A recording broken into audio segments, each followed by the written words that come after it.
এদিকে মধ্যপ্রাচ্যের উত্তেজনা আরও বাড়িয়ে মিশরের সংসদ সদস্য মোস্তফা বাকেরি হুঁশিয়ারি দিয়ে বলেছেন, ইসরায়েল যদি সংঘর্ষে জড়ানোর দুঃসাহস দেখায় তাহলে একদিনের মধ্যেই তেল আবিব দখলে নেবে মিশর। তার মতে, ইসরায়েলের সামরিক শক্তির চেয়ে মিশর অনেক বেশি প্রস্তুত এবং যে কোনো পরিস্থিতিতে শক্ত প্রতিক্রিয়া জানাবে। যুক্তরাষ্ট্র ইতিমধ্যে এই পরিস্থিতি গভীরভাবে পর্যবেক্ষণ করছে।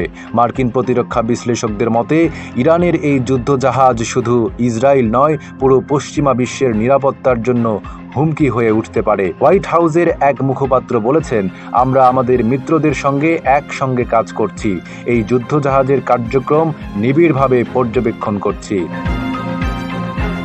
বিশেষজ্ঞরা মনে করছেন, ইরান যদি এই যুদ্ধজাহাজকে কার্যকরভাবে ব্যবহার করতে পারে তাহলে এটি মধ্যপ্রাচ্যের সামরিক ভারসাম্য বদলে দিতে পারে। ইরান তার আঞ্চলিক মিত্র হিজবুল্লাহ ও হুতিদের এই যুদ্ধজাহাজের মাধ্যমে আরও শক্তিশালী করতে পারে।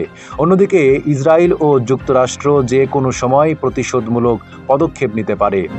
পরিস্থিতি যেদিকে গড়াচ্ছে তাতে মধ্যপ্রাচ্যের ভূরাজনীতি আরও উত্তপ্ত হতে চলেছে। ইরানের নতুন এই পদক্ষেপ বিশ্ব রাজনীতিতে বড় পরিবর্তন আনতে পারে বলে মনে করছেন বিশেষজ্ঞরা।